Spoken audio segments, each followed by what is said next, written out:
We got some interesting news about the Olden Era development from the guys at Unfrozen. Apparently, the legend himself, the original creator of the Might and Magic series and Heroes, or at least the first few games, is going to contribute to this project as well. So that's pretty nice. And in this video, I'm going to react to this interview with the man himself. So let's check it out together. Worked so hard.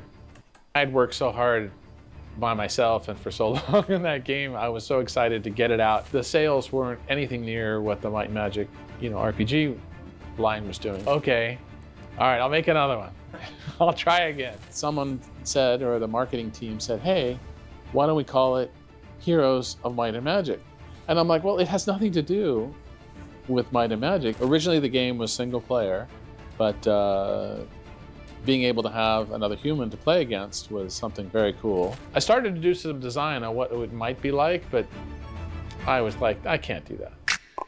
All right, let's see what this is all about. Hey everyone, I'm not ultra super familiar with all the history and stuff like that. I just played the games, from 2 onwards, but still. If you're a fan of Heroes of Might and Magic, especially the old games, I don't think I have to introduce my guest to you. But in case your Heroes knowledge is a bit rusty, this is Jon Van Caneghem, the creator of Might and Magic, as well as Heroes of Might and Magic, the series that's been alive for over 30 years, even though its fate was never that certain. I had a chance to talk to Jon recently because of his newly announced involvement with Olden Era, the upcoming Heroes game from Unfrozen. But before we get to discussing what the original creator of Heroes will be doing with the franchise that's been out of his hands since Heroes 4, we need to go back to the early days, and that's long before the idea for Heroes was even alive. I was a gamer as a kid growing up and played a lot of board games and RPGs, and came across early computers, and I saw games on computers, and I thought, this is amazing. I used to tell people, well, we got together on Saturdays to play board games, and it was very difficult to get people together. And I was like, wow, with a computer, I could play every day. Dude, I think this is actually what the gaming industry is lacking right now. People who were passionate about games actually making games, and not some, executive that has nothing to do with this, but somehow makes all the decisions, I could just play all I wanted. Definitely there's something lost there. That was my hobby, and then I thought, wow, I want to make one of these. I want to make my own RPG, and I had all these ideas for game rules and how to do the mechanics, and I wanted a world to explore. I wanted all this stuff, and then I was up against, well, I had to learn to program, and I didn't know what the computer could do or couldn't do, and so a lot of it was driven by the exploration and learning of the technology.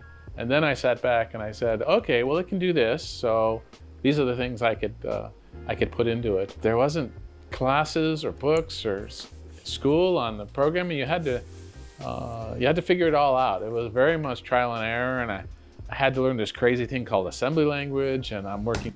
Never do it.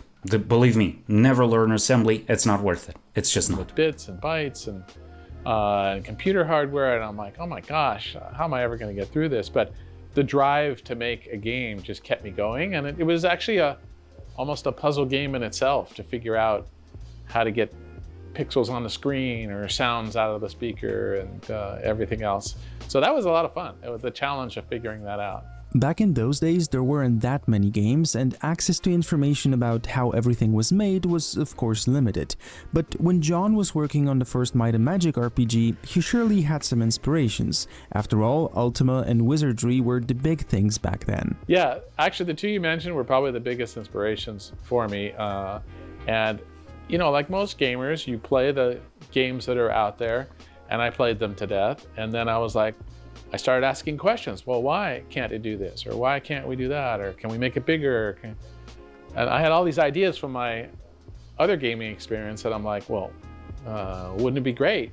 And then that's when I delved into the tech part of it. And I started to learn why they had the size and the limitations and the technology they had used. So finally the time came, and Jon released Might and Magic Book 1, The Secret of the Inner Sanctum. The game is set in the world of Varn, and it focuses on 6 adventurers who attempt to discover the secret of the Inner Sanctum.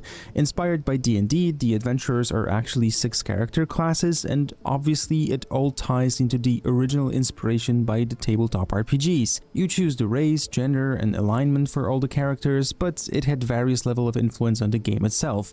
What is important is that the first game took Jon 3 years to make, and he basically did all of it on his own. Yeah, it takes a long time. If you want to do it just by yourself, dude, I have a friend, for example, who's doing it now, right, with all the technology in the world, and AI, and all that, and he's still working on a game.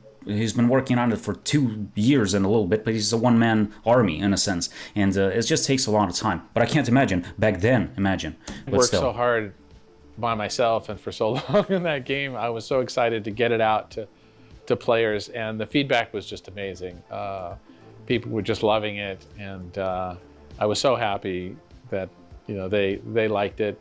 And I had my friends who we played on weekends play it for me and try it out, and they were addicted. So I'm like, all right, this is going to go well, and it was exciting. I mean, the whole industry was just so new that you just made stuff up. You didn't even know, there was no guidelines or rules. Might and Magic got 9 games in the series done by New World Computing. There is a 10th game in the series released in 2014, but let's not get ahead of ourselves. While the Might and Magic series was selling really well, and Jon knew that he obviously had to continue working on it, especially that he had ideas for the story in advance, he wanted to try something else as well. And that's how King's Bounty came into life. I had been making RPGs, and the Might and Magic series was very successful, but my other passion was board games and strategy games.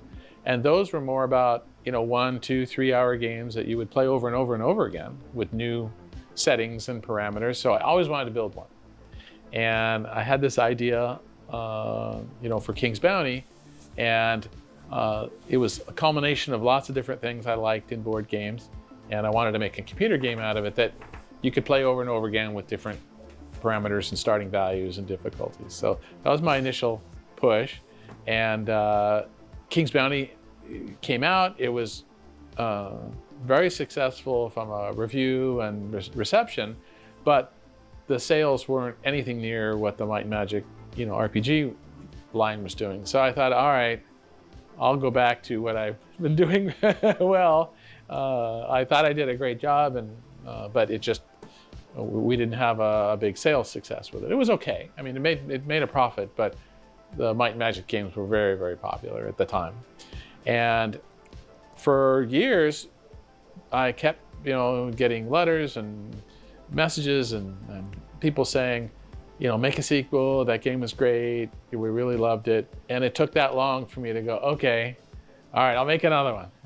I'll try again.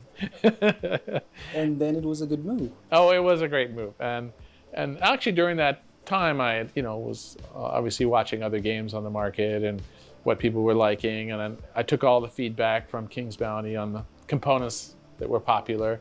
And, I came up with this, premise for Heroes and focused more on the creature stacking and the hero armies. It just started to write itself. It was a lot of fun to make too, because it was new. You were just making it up as you go along, and you try something, and some worked and some didn't. And that's probably the hardest thing of making a new game, is the trial and error. Everyone would assume that a sequel to King's Bounty would be King's Bounty 2, obviously. But what we got instead, we now know as Heroes of Might and Magic. Why the change, Jon? Initially, it was a marketing decision. So the game was just called Heroes at the beginning, and New World was a publisher and distributor. So we talked to the stores, directly when we wanted to release a new game. And many of the stores would say, "Oh, you have a new Might and Magic," and we're like, "No, we have a new strategy game. It's called Heroes." And they're like, "Nah, I don't know," So I believe at the office, someone said, or the marketing team said, "Hey, why don't we call it Heroes of Might and Magic?" And I'm like, genius. Well, it has nothing to Very do easy. with Might and Magic. It's a strategy fantasy game. That's a role-playing series. But the moment we did that and we went back to the stores, they're like, "Oh, we'll take a lot of them," because it's a new Might and Magic. Because most of the buyers for these stores were not as savvy gamers. They just knew what would sell, and they want to optimize their store. And so initially, we put it on so we could actually get sales. But at that point, everyone on the development team said, "Hey, wait a minute. If we're going to call it Might and Magic, well, we have this great wealth of lore and background and characters. Why don't we use it? And everyone was like, okay. So wait, what? I didn't know about this. Like, so it was a fluke? Like, he didn't initially intend to make Heroes of Might and Magic. He just wanted to make a strategy game of sorts. But some marketing guy was like, nah, that's not gonna sell. Let's call it Heroes of Might and Magic, and we'll figure it out later. Interesting. So it started to just accelerate, and everyone got really excited on the development team to, oh, we can add this, and we can add this lore, and we can add those characters. So let's name them from the game. And it started to come, it just started to make sense. If it wasn't for the marketing decision, this game would be completely different, not only in terms of what its name was, but also in terms of what it actually was. Because it's not as simple as this game being Heroes of Might and Magic minus the whole lore. Right, it didn't have any lore. It was just a strategy game. You know, it was just like chess. You know, it was just, you have some dragons, you have some orcs, and they're going to fight. And when I first started designing it, it was just strictly a strategy game. The other thing we learned, you know, about all these games was if you can add story, it makes the game even more popular with more people. And then later on, you know, I'm jumping ahead here, but we learned towards the end of Heroes 2 that people liked RPG elements. And we started to add RPG elements and campaigns that were more, you know, linear stories to what I was initially just going to be a strategy game. And more people liked the game. So the audience just got bigger as we added gameplay features and lore and RPG, and it just expanded and expanded. And I'm like, oh my gosh, this is great. Speaking of expanding stuff, there is one feature that became the iconic part of Heroes, and that's Hot Seat. Funny story here, due to an unfortunate translation, the name of multiplayer in the Polish version of Heroes actually translates to hot butt cheeks, in a more literal way than it should. But anyway, the multiplayer feature was not always there. Originally the game was single player, but being able to have another human to play against was something very cool. And the internet was just starting, so the connections were not that great and slow. And but sitting together, there was another like magic happened that we never thought would happen or experienced before, this hot seat concept. And I'm so glad we put it in. And, you know, a lot of people on the team were asking for it. And I'm like, all right, let's do it. And so I can't take credit for the hot seat. That was a lot of the team really wanted to have that. With this, Dude, back in the day, hot seat, you know, on a LAN party or of sorts or something like that, the best thing ever. That there's something lost with the convenience of the internet connections right now, but yeah, hot seat. Even to this day, you know, every once in a while when I meet up with my brother and his family, every once in a while we do a little bit of a LAN party and we play some Heroes 2 specifically. success of both Might and Magic series as well as Heroes, New World Computing was purchased by 3DO, which at the time looked like a good move that will give Jon and the team more resources to work with. But in the end, it proved to be a double-edged sword. Yeah, that's, you know, I think you described it quite well. Initially, I guess you would call it the honeymoon phase. I was actually very happy with the relationship because before that, I was both running the business and the creative for New World Computing. And, you know, I had to have arguments with myself. You know, I want more features. You got to ship the game. Right? So it was tough, but it was fun. But the move to 3DO allowed me to say, okay, I don't have to think the business side as much anymore, and I could focus all of my time. And, you know, some people say kind of did some of my best work with Heroes 2, 3, Might and Magic 6 during that first few years with 3DO, where they were just like, do your magic and we'll take care of the business part. And it went very, very well. Larger forces actually, you know, played a big role in how it, you know, eventually wound up, as opposed to anything else. You know, the overall company started to not be doing so great, and that created pressure on all the teams within. Before the bad stuff happened, it's like Jon said before, some of his best work comes from that time. Might and Magic was growing, Heroes of Might and Magic was gathering more and more fans all around the world, even though today we might safely say that Heroes 3 is looked at as the iconic entry in the series. There were many people who preferred Heroes 2 over 3, so it was worth a shot asking Jon about that. Yeah, so Heroes 2, the focus for me was the strategy game and the strategy elements and the we wanted story, we wanted campaigns, and we wanted lore, but it was much more the strategy oriented. And then I think when we went to Heroes 3, we just expanded on everything.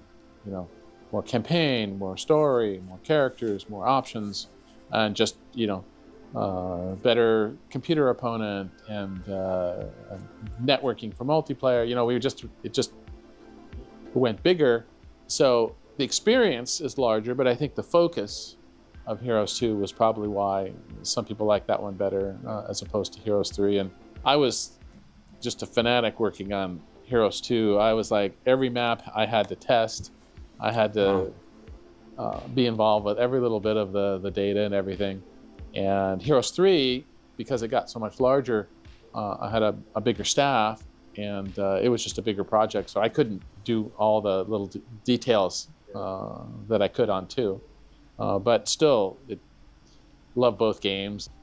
Dude, I'm one of those guys, right? I prefer Heroes 2, which it might be preposterous to some people, especially on the internet, where you get a lot of comments from super fans of Heroes 3 saying something like, oh, Heroes 2 is good, but it's nothing like Heroes 3. Heroes 3 is legendary. Heroes 3 is this, and that. But bro, I can't help myself, it's just, maybe it's nostalgia or something like that, because I didn't play Heroes 3 too much when I was growing up, but Heroes 2, I devoured that. Even if I'm aware that nostalgia is a hell of a drug, I still can't see past this bias, maybe, or something like that, but I don't know. But anyway, yeah, that's interesting what he said there, that Heroes 2 maybe more focused on strategy, and then Heroes 3 more on the campaign. Because, actually, now that I think about it, I tried Heroes 3 last year only, well, seriously, let's say. And honestly, yeah, the campaign feels like it's so different, and especially the fact that you carry over your experience and your spells on your main hero and stuff like that, or the secondary skills that you picked into the next missions and campaign, makes it very, very different. And I think it has advantages and disadvantages, like Heroes 2, I like it that, every mission you can treat it as if it's kind of a little bit isolated. Obviously, you had some rewards carrying over, but it's not quite the same thing. So I kind of understand that what he was saying there. That's kind of interesting, but let me know what you think. Probably, chances are you like Heroes 3 more, but still. Today's perspective, we know the what end was your product, favorite? we know how it turned out, and we know that it was great. But there are always challenges along the way, and one of those challenges for Jon was getting the computer opponents right. And surprisingly, that doesn't mean making them the best they can be. Here's a fun story about that. I had this whole concept of computer opponents that were like chess and computer opponents that were more enjoyable. And I came up with this concept, I called it Fun AI. And the programmers, we would argue back and forth. They wanted to make it much more like a chess algorithm. And I'm like, well, that's great, but it just beats me. It's not fun. It's the tryhards, man. It's the tryhards. Again, coming back to the comments, bro, I always get these things like, bro, you need to step up your game. You're not optimizing everything. You're not, putting the slowest guy in your castle to get more movement points for the next day or something like that, to just get a marginal optimization or some advantage over the AI. And I'm like, bro, if I'd play like that, it would just not be fun. You know what I mean? And I was thinking about this, and I mentioned it in other videos, right? Because I played that Heroes 2 mod, that improves the AI to some extent. In Heroes 2, and I was thinking, bro, you know what? Actually, if they would have implemented a supercharged AI that would play almost like a human, I would never win a game. Or rather, the maps that you would need to develop for that would need to be so different than what we have, that essentially they would have to be balanced in such a way that you wouldn't ever start off with fewer resources than the opponent, because then you would always lose, right? Because it always felt to me strange how in the original game and this mod, how you can play on Impossible with essentially zero resources, nothing, and the guys have a ton of stuff and you still win. Because I was thinking, bro, they have to hold back, because otherwise there's no way I would win, ever. Because there's no level of skill that you would be able to have to compensate for a complete lack of resources if the enemy is just as skilled as you. There's no, it's impossible, right? So that's interesting, like Fun AI and supercharged, extremely difficult AI. I think there's there needs to be some sort of balance there. I was never a fan of this type of difficulty, like getting fewer resources, because that's, to me, that always felt like a lazy way to make difficulty in a game. Meaning that it's kind of like in Diablo, how you could go on the highest difficulty, and what changes is the enemies have more stats. Like, that's not, they don't have different mechanics or anything like that. It's kind of ridiculous, But with a supercharged AI, I think you would have to design every map in a completely different way, because if it would play like a human, you would almost never win. But anyway. It just comes over and beats me, and I'm like, can we make it a little more human-like? Can we make it make mistakes? Can we make it, tease you, come at you, and, it's going to lose, but it attacks you anyway, and it makes you feel good. You go, oh, I beat that character. Bring another one on. I want to fight another one, So I spent a lot of time with the team iterating on this concept of fun AI. And I think that's a lot of, what made Heroes 2 and 3 feel fun to play. Yeah, no, that's really a really good point there, because, this is what I hope that they won't do with Olden Era. Don't cater to the super try-hard audience, because then you will lose the casual guys. And, kind of by definition, more people are casuals, right? Most people are casuals, actually. Even if I think about it, the average Heroes of Might and Magic enjoyer probably didn't even finish a campaign, or didn't even play too many maps. It's only us, that are so focused on this type of content and whatever, that we play a little bit better. Not me, but you for sure. You're super... you're aware of, a lot of you guys, I've seen it in the comments, that you are super aware of all the optimizations and stuff like that, so you're way more dedicated. But the casual guy, if you don't have their business, let's say, if you don't get their sales catering to casual fans, unfortunately, it's probably not going to work out. Like even in StarCraft, I'm pretty sure there was a discussion like this. StarCraft 2, the expansions back in the day, like 2013, 15, whatever those expansions were coming out, people were saying, bro, they shouldn't make changes just to appeal to the competitive aspect of the game, because you lose all the casuals that just play the campaign and then they never come back. And then it's not going to work out, So that's interesting. I hope that Olden Era is not going to lean too much into the super competitive try-hard aspect of things, because probably it's not going to be a good idea long term. And or I don't know. I think it added a lot. I mean, of course, once you get to the esport guys who were, so amazingly difficult, all that goes away. But for the majority of people who play, it was a very important aspect. One other important aspect is expanding on what's there, and while the game originally received 2 expansions, it only introduced one new faction, and that's Conflux. Instead, the team focused on Heroes 4 as well as Heroes Chronicles, but what kept bugging me was, why no other factions for Heroes 3 when it was such a grand and well-received project? No, it was completely time and budget.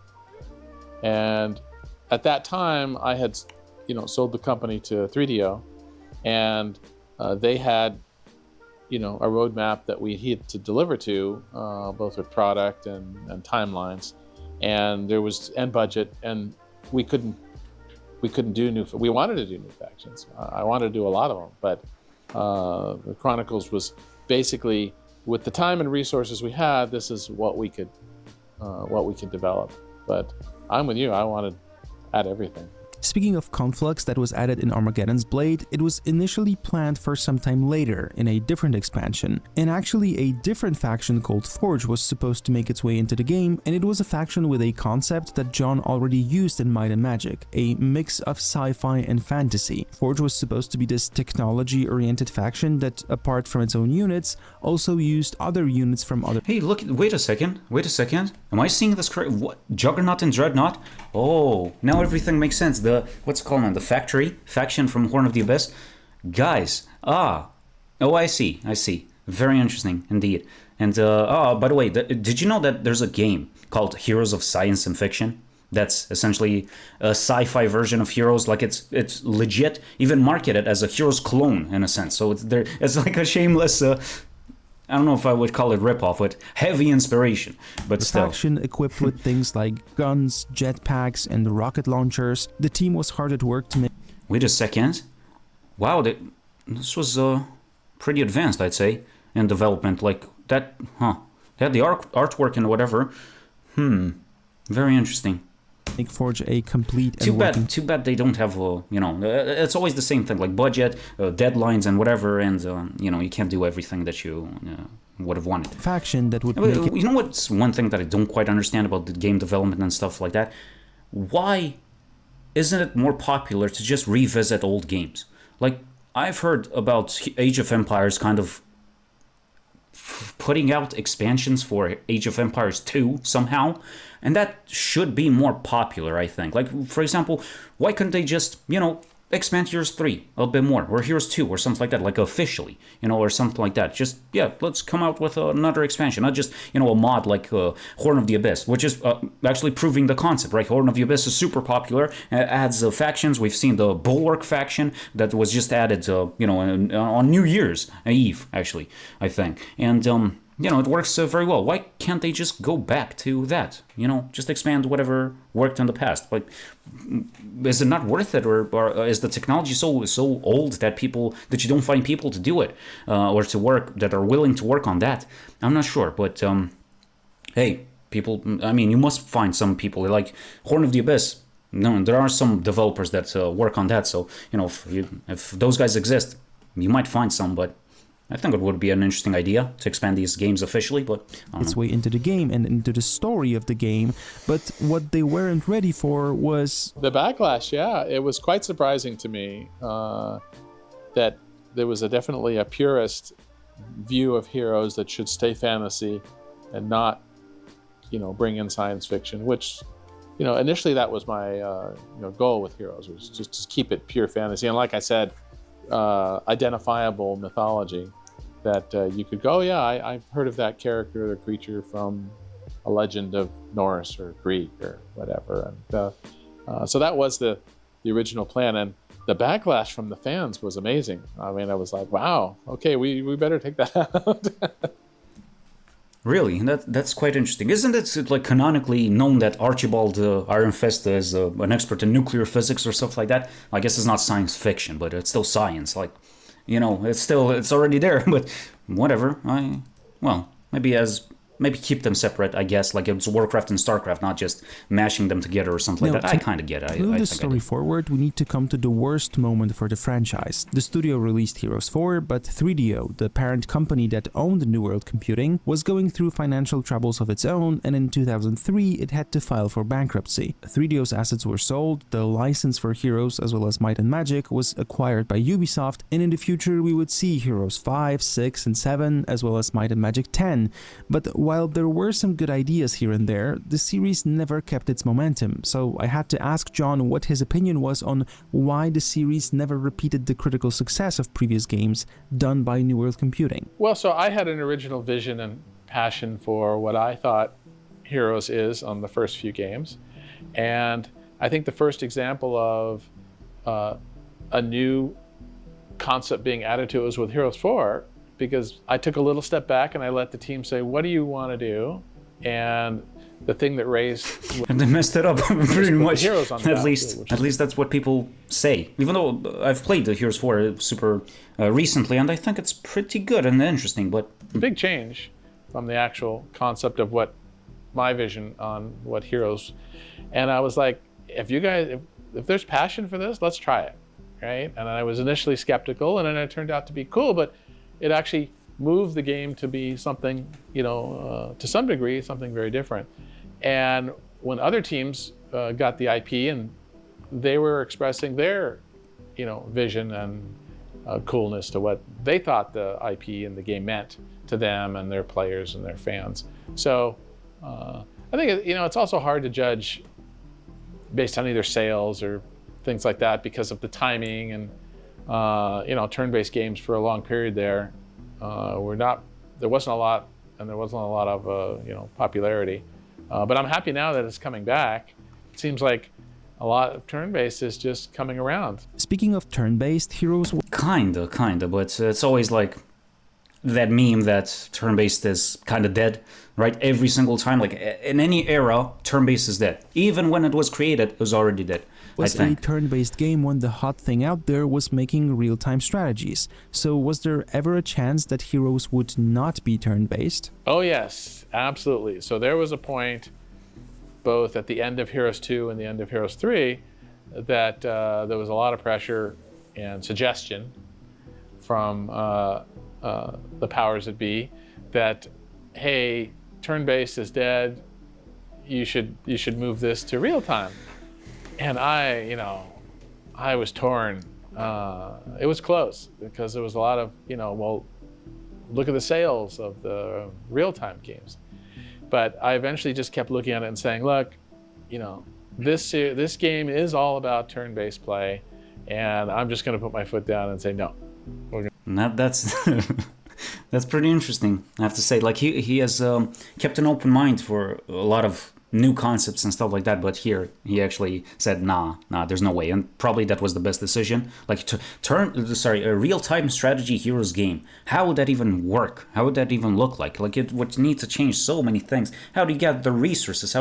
What resources? And for them, oh, that's quite difficult for sure. It would deviate quite a bit, like way more than, Heroes 4, Heroes 6, Heroes whatever.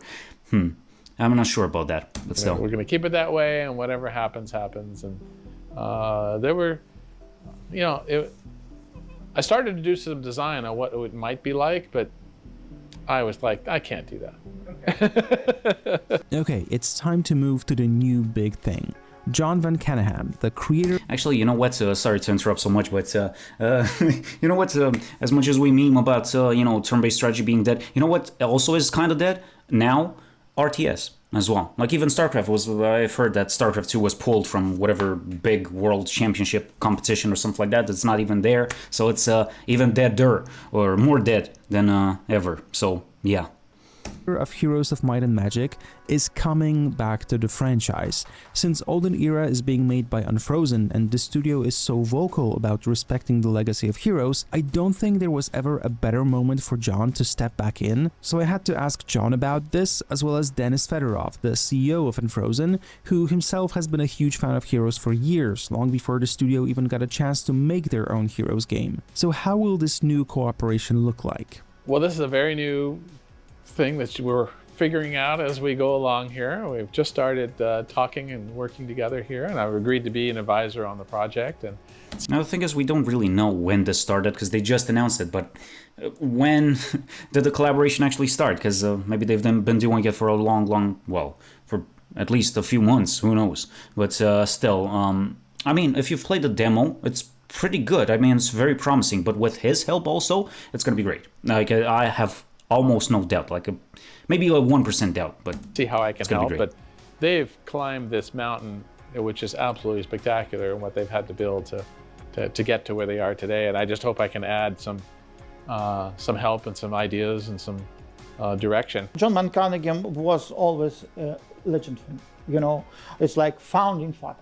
I always wanted to somehow to meet with him, to involve him somehow. It was some kind of dream, and at the same time, it's some kind of great opportunity, great honor.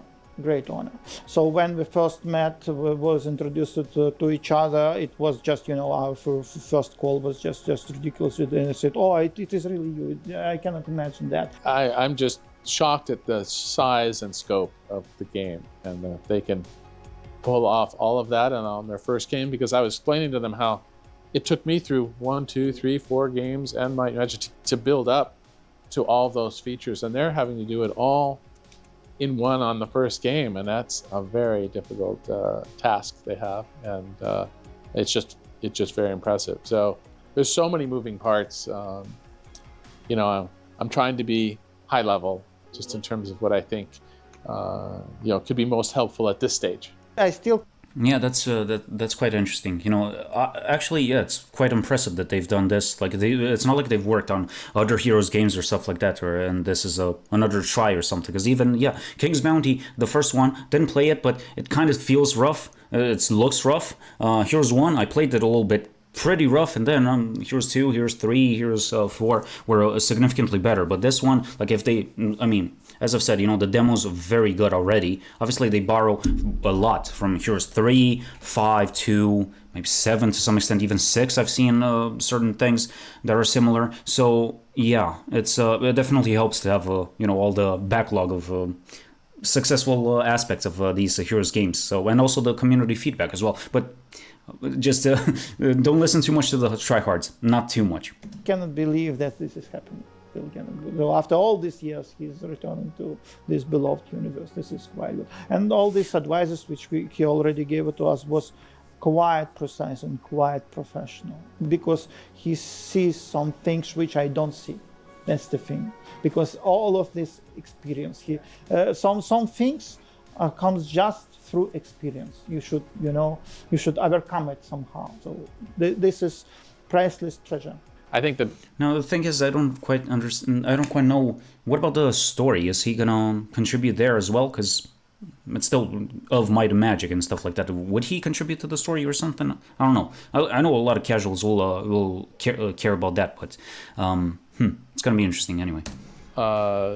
Next step is obviously when we get to early access and most of the players start giving lots of feedback. I think that now is an exciting time for me, because being able to iterate in real time with consumers is something that I was never able to do with previous games. I would put it in a box and hope you like it. And if you send feedback, well, that'll be the sequel. There's not much I can do with the way we marketed and distributed games. So that's a very exciting to do that with the Heroes formula. I'm excited to see how that's gonna go. That's what I was going to ask. Are you excited to be back kind of working on it? Because obviously, even like the advisory role is obviously working on it. I'm sure the team is looking forward to any words of wisdom you can have for them. Yeah, and I have a lot I've already told them in the last few days I've been here, and I'm looking forward to seeing what I can do going forward. Ask me anything is pretty much the starting position there. I definitely think and believe that the game will become even better with his approach. And it's, again, after all, I definitely believe that we are all should deeply respect him for all this awesome stuff and all these thousands of hours of amazing time which we spent with these awesome games. All of this sounds really cool, and I actually can't wait to see how Jon will shape the future of Olden Era together with people who are looking up to him for so long. But since I had Dennis on the couch, I couldn't not ask him about some things related to Olden Era. For example, it seems that the game is heavily shaped by the conversations that the developers have with the community surrounding the franchise. One of the strongest aspects of Unfrozen is working with the community. We learn how to work with the people, we work with the community, how to learn. We got successful early access, some Kickstarters, later early access, and we learned on each step how to work with the feedback and how to implement the feedback and which feedback you should implement to make the game successful. And I think, we still have this approach working on Olden Era when you respect the community, when you actively demonstrate to the people that you listen to them. But even that's kind of, I don't quite understand this one, because, I think that, it's like with reviews for products and stuff like that. If you have an over-representation of the negative things, mostly, because people who don't have a problem, who are like, yeah, it's pretty good, they don't say anything.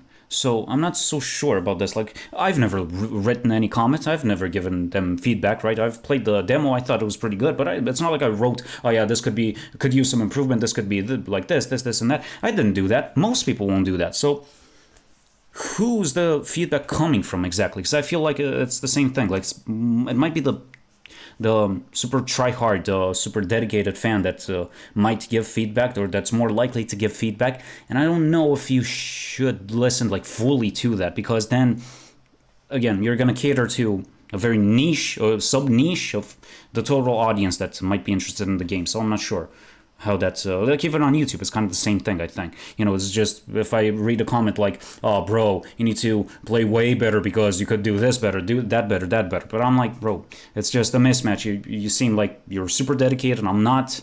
It's not gonna work. They will respond for them, and in the end, hopefully they will respect you for this.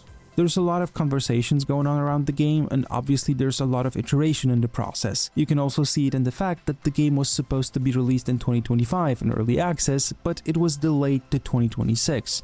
The obvious question to ask here was, why? Well, again, we're trying to learn, to listen to the community and trying to learn on the mistakes. And when there is a mistake, we're trying to fix it.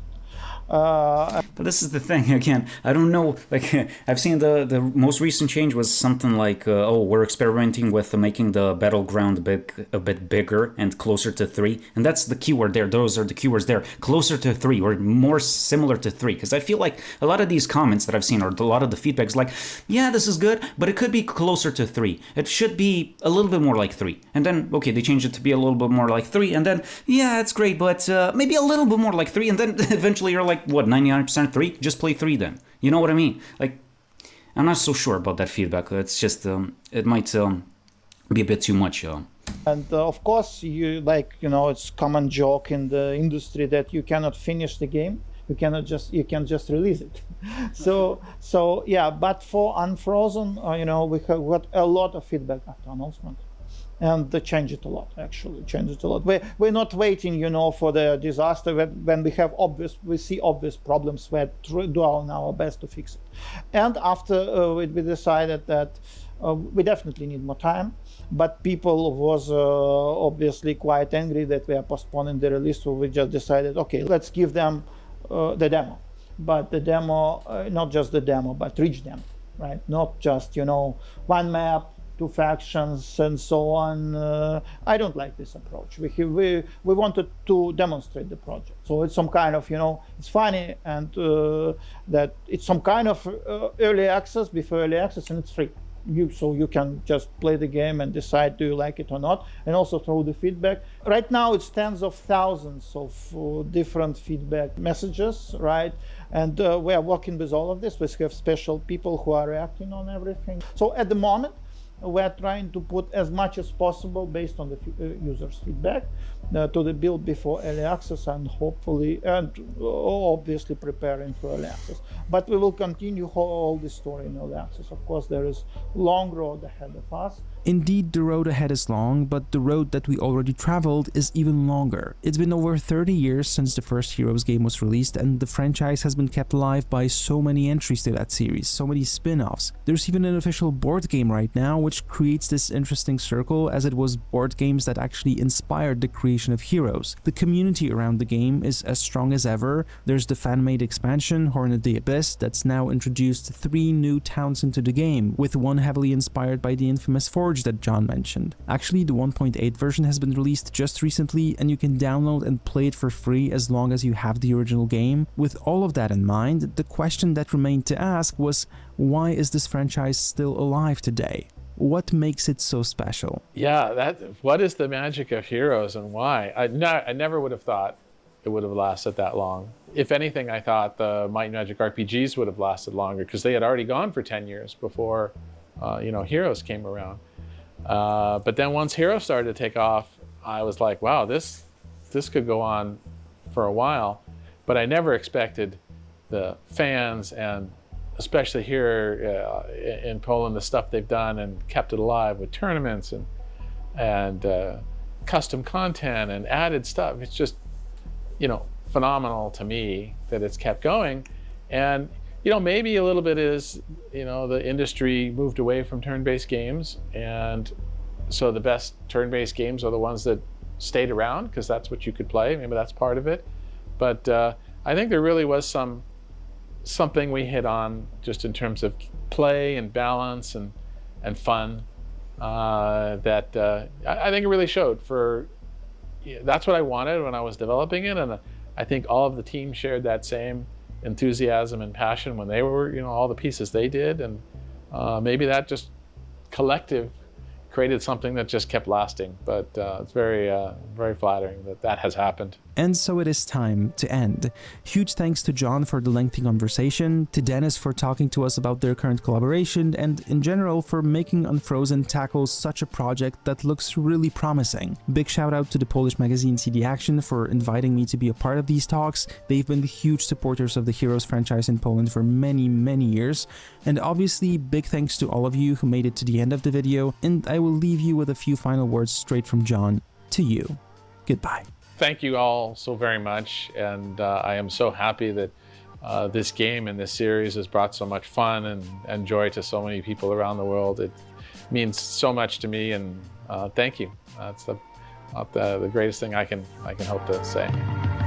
Right, so that was very interesting. I wanted to say something, but I kind of forgot. Like, what was it? Ah, yeah, the board game. Bro, I don't understand it. Like, it's just, yeah. So he created a game because he liked board games, but he made one that you would play on the computer. But now to play a Heroes 3 board game seems like it doesn't make any sense. Like, why would you? Like, I don't get it. Like, I would get it I would buy it as a collectible or something like that, but nah. Playing it like that, it's like playing, if you've ever played like Witcher 3, it has Gwent, and expansions would come with these little boxes with actual Gwent cards and stuff like that. Bro, if you want to play Gwent in real life, it's a pain. What are you gonna do? You're gonna calculate whatever, and it's way more it's way lengthier and stuff like that. It just doesn't work. And the same with I would imagine like Heroes 3 board game. Just doesn't make sense. But anyway, this is, as I've said, exciting news. So Olden Era is probably going to be pretty good. I'm very curious to see the campaign as well, because that's going to be probably a huge selling point. Obviously, the maps, though, I'm guessing they will have, or they're working for sure on a random map generator like Heroes 3. That's definitely going to be a part of it as well. But who knows how much that's going to take, because that's a difficult task. We have the arena mode as well, a single hero mode. Like, I think it will be quite great, quite up there, right? Most people will probably like it, and hopefully turn-based strategy is going to make a huge comeback. Like, we've had Songs of Conquest, we have other games that are in early access, like that Heroes of science and fiction, stuff like that. Yeah, it's. I think the future for turn-based strategy is going to be exciting. I was thinking about something like the guy asked, what made these games just withstand the test of time and stuff like that. And to be honest, even if it's kind of a meme in the gaming community, I do still believe that graphics play some part in that. Like, Heroes 2 looks great even now. It's the best looking Heroes game still, right? Heroes 3 is kind of, I always considered it to be kind of ugly, but compared to other entries in the franchise, like Heroes 5, for example, which I do believe it's kind of ugly. Heroes 4, pretty ugly as well, right? I think graphics are very important in this aspect, and I do believe that, this is my personal preference, but I do believe that these strategy games maybe should have been kept 2D, really, right? But Olden Era, in terms of graphics, I don't think, like, the adventure map is okay, it looks good, but the battlefield, I don't know, but it's kind of too late to change it significantly at this point. I don't think so, but maybe that's going to be something like, in 2040, are people going to play Olden Era with these graphics? I'm not sure, man. Unless it's going to be like the Olden Era HD mods or HD whatever re-release in 2040 or something like that, but I'm not sure. Like, Heroes 2 is timeless, like the graphics. Here's Olden Era, they're not good now, but imagine in the future. I'm not sure, but maybe that's something to consider as well, but we'll see. Anyway, whatever, I'll talk to you later.